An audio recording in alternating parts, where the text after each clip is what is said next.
Greetings from Washington, D.C. This is Peter Thomas, the General Counsel of NAAOP.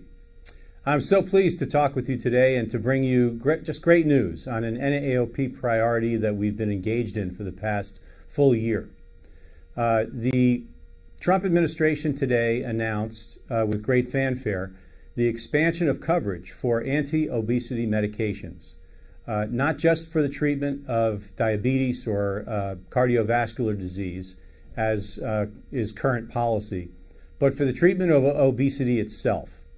And the reason that NAAOP became involved in this issue was because so many people are at risk of limb loss, are at risk, may have already lost limbs, may have mobility disabilities.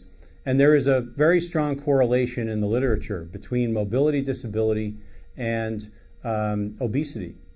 And with obesity comes chronic conditions, obviously cardiovascular disease, diabetes, and other types of conditions that essentially decrease the quality of life, decrease function, make it much more difficult to be independent, and ultimately increase mortality. And so this is a wonderful victory. The NAAOP, about a year ago, reacted strongly and swiftly to the Biden administration's proposal to expand coverage of anti-obesity medications. We're talking Ozempic, Wegovy, and others, to extend that coverage to Medicare beneficiaries, again, for the treatment of obesity itself, not other chronic conditions. We responded by alerting a number of other organizations that we care seriously about and work routinely with. The Amputee Coalition of America, all of the O&P Alliance organizations, including AOPA and the Academy, ABC, and BOC. And then we reached out to the ITEM Coalition, the Independents Through Enhancement of Medicare and Medicaid Coalition, which my colleague Michael Barnett in my firm, Powers, and I help manage and coordinate. That's 102 national nonprofit organizations. And the steering committee was very committed to this issue and took NAAOP's lead and tried to get as much support as possible. We filed and submitted multiple comments in response to the proposed rule last year. Unfortunately, with the change in administration, the new administration came in, decided not to proceed with expanding coverage of AOMs, or anti-obesity medications, and kind of punted the issue. That was earlier this year.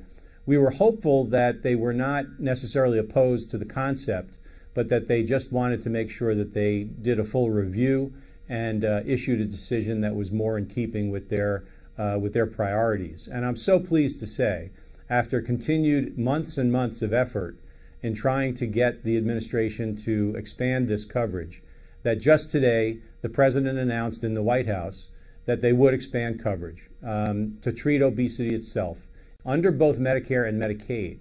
And this is not only an expansion of coverage, but it's an expansion of the ability to access these drugs because they're much more affordable. The administration was able to negotiate drug prices through the Most Favored Nation drug pricing authority, which is new to the administration. They were able to reduce the cost of these drugs significantly so that beneficiaries will have a real opportunity to access these medications if they need them. Diet and exercise is number one for maintaining weight, whether you have a mobility disability, a limb loss, or a limb impairment of any kind, or not. But in many instances, anti-obesity medications is a vital tool to help people control their weight. Add the complicating factors of access to accessible physical workout locations, health clubs, and etc., as well as the general lack of coverage of activity-specific prostheses and orthoses, which we know is taking hold in several states through the So Everybody Can Move campaign.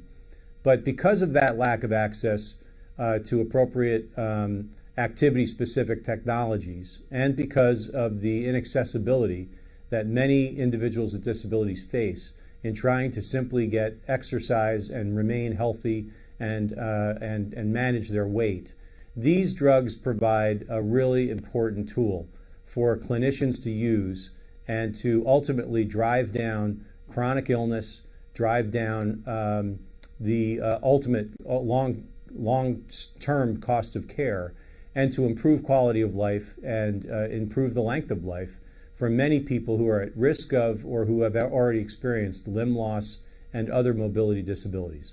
So it's a great day. NAAOP is very proud of the accomplishments that we've been able to achieve with the help of many, many other organizations, including those of the Amputee Alliance and the Amputee Coalition.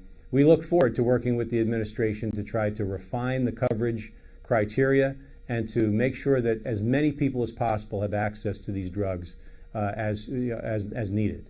Thank you so very much for your support of NAAOP.